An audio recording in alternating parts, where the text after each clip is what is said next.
नमस्कार, मैं हूं माही सिंह और आप देख रहे हैं नेक्स्ट 9 न्यूज। लोकसभा चुनाव की तारीखें घोषित होने के साथ ही राजनीतिक दल अपनी तैयारियों को अंतिम रूप देने में जुट गए हैं। वहीं उत्तर प्रदेश में लगातार राजनीतिक दल एक दूसरे को घेरने में जुट गए हैं और अधिक से अधिक सीटों पर जीत हासिल करने का तिकड़म भी लगा रहे हैं। इसी बीच आसपा यानी आजाद समाज पार्टी और राष्ट्रीय अध्यक्ष चंद्रशेखर आजाद को लेकर खबरें सामने आ रही हैं कि उन्होंने सपा प्रमुख अखिलेश यादव की घेराबंदी करनी शुरू कर दी है और नए सिरे से प्लान में जुट गए हैं। दरअसल गठबंधन के तहत नगीना सीट आसपा को देने की बात चल रही थी, लेकिन नगीना सीट से सपा के मनोज कुमार को प्रत्याशी बना दिया गया और इसी के बाद सिवा अखिलेश यादव से खफा है और पश्चिमी यूपी से पूरब तक उन दर्जन भर सीटों पर प्रत्याशी उतारने की रणनीति भी बना ली है, जहां सपा मजबूत स्थिति में दिखाई दे रही है। और इसका मतलब साफ है कि अखिलेश यादव के सियासी मैदान में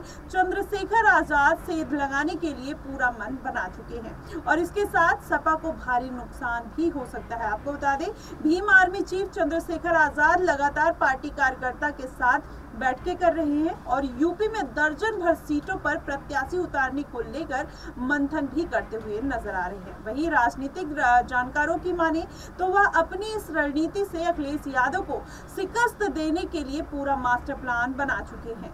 कहा जा रहा है कि चंद्रशेखर आजाद के इस दांव से अखिलेश यादव के साथ ही उनके प्रत्याशियों की भी टेंशन बढ़ गई है। वहीं चंद्रशेखर आजाद ने नगीना में आज अपने स्टेट होल्डर्स के साथ महत्वपूर्ण बैठक की और इस बैठक में झारखंड, मध्य प्रदेश, दिल्ली, राजस्थान, यूपी, हरियाणा सहित कई प्रदेशों के पार्टी के प्रमुख पहुंचे और आपको बताएं, सभी के साथ मिलकर चंद्रशेखर ने यूपी चुनाव की रणनीति पर चर्चा करेंगे और किस किस पार्टी पर प्रत्याशी उतारना है उस पर भी मंथन होगा और वहीं बहुत ही जल्द प्रत्याशियों के नाम की घोषणा भी कर दी जाएगी।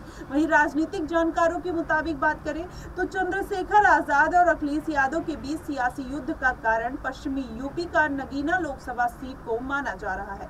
कहा जा रहा है कि पहले चर्चा थी कि गठबंधन के तहत अखिलेश यादव चंद्रशेखर आजाद के लिए नगीना सीट छोड़ देंगे, लेकिन ऐसा नहीं हुआ और ऐसा माना जा रहा है कि अखिलेश यादव ने अब दांव चल दिया है और यहां से मनोज कुमार को प्रत्याशी घोषित कर दिया है।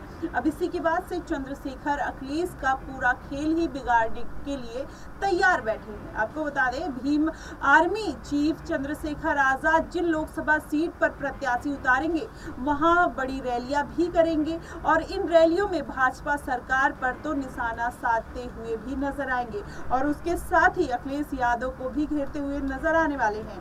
वहीं अखिलेश ही लोकसभा चुनाव में हुंकार भरेंगे, तो ऐसे में देखना होगा कि जो दोनों की टक्कर होने वाली है आने वाले समय में, उसका लाभ किसको मिलता है, मायावती को मिलता है या अखिलेश या चंद्रशेखर को मिलता हुआ दिखाई देगा, क्योंकि इन तीनों पार्टियां ही पीडीए की राजनीति करने में जुटी हुई। ऐसे में देखना होगा कि चंद्रशेखर आजाद और मायावती और अखिलेश यादव में कौन जीत हासिल करता है। फिलहाल आपकी इस पे क्या प्रतिक्रिया बनती है, आप हमें कमेंट सेक्शन में जरूर बताइएगा। फिलहाल के लिए बस इतना ही।